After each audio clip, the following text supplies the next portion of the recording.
then I walked into my first curling event, and it completely changed my perspective of what the sport is. You know, I thought it was, candidly, old, fat, white people out of shape, just throwing rocks down the ice, right? And I walked in and I was like, whoa. I was taken aback by the youth, by the athleticism, and by the multicultural perspective of the curlers. Even though I did a deal with Curling Canada, the first curling event I ever walked into was actually, ironically, a Grand Slam of Curling event.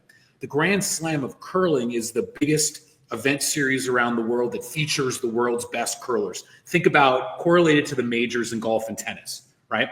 And so ultimately, the Grand Slam of Curling has the 16 best men's and women's teams in the world. And these teams represent countries that I didn't even realize were big into curling.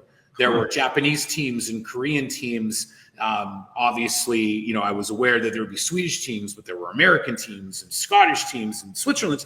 And I was shocked. And that started me down the journey that kind of took me here. Was candidly, you know, I've learned through my travels that the entrepreneurs that succeed, the producers that succeed, do things that they're passionate about, that they really believe in. And once I started to meet the curlers, especially, these are incredible, marketable athletes who have never really been professionalized before, I couldn't help but stop thinking about it. And after a great 3.5 years of PointsBet, I left and founded the curling group, bought the Grand Slam of Curling from Rogers Sportsnet, and took about a path to innovation, man.